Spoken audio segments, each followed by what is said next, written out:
How do I think the pyramids were built? To be honest, I have no answer to that question. And anybody who tells you that he or she knows how the pyramids were built are not telling the truth, because we don't know. We don't know. The Great Pyramid contains a number of mysteries. The Great Pyramid, first of all, is very big. The Great Pyramid weighs 6 million tons. We can calculate that from its mass. It weighs 6 million tons. Its footprint is 13 acres. It's more than 750 feet along each side. It's 481 feet tall. More than 2.5 million individual blocks of stone were used in its construction.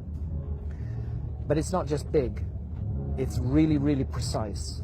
The Great Pyramid is locked in to the cardinal dimensions of our planet. The Great Pyramid is targeted on true north within 3/60ths of a single degree. Now, no modern builder would create a large building and add onto his or her shoulders the additional burden of aligning it to true north within a fraction of a single degree. They just wouldn't get it. They wouldn't understand why it was important to do that. But something drove the builders of the Great Pyramid to go to a very great additional trouble, not only to create this massive, imposing monument, but also to lock it on to true north. And then other things, to incorporate into its dimensions the dimensions of our planet.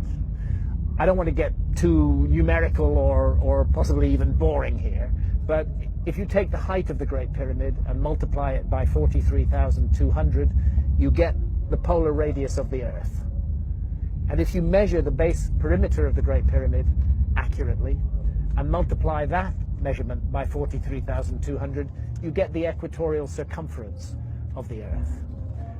In other words, for thousands of years, through times, through dark ages, when human beings didn't even know they lived on a planet, never mind its dimensions, that monument has encoded and speaks out the dimensions of our planet on a scale of 1 to 43,200. And the scale is not random.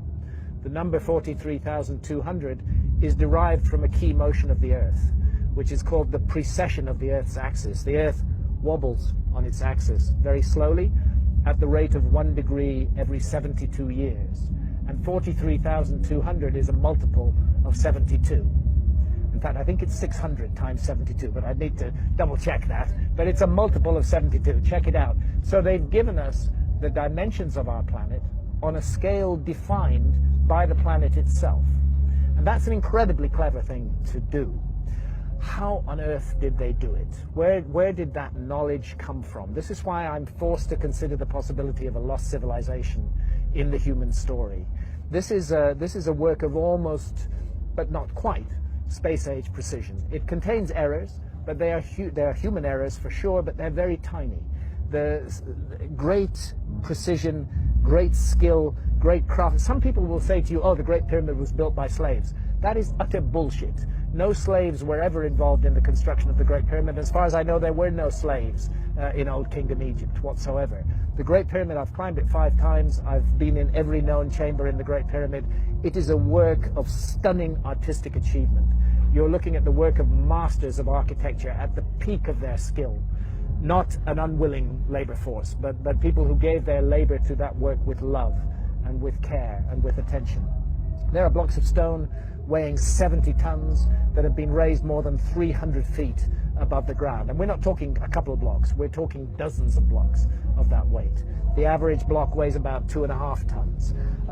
It's the moving of those huge blocks of stone, their arrangement into a high precision monument, and the achievement of actually doing it, because you know if you make a small mistake at the base, by the time you get to the summit of your 481-foot high pyramid, you don't have a pyramid, you have a corkscrew. You know?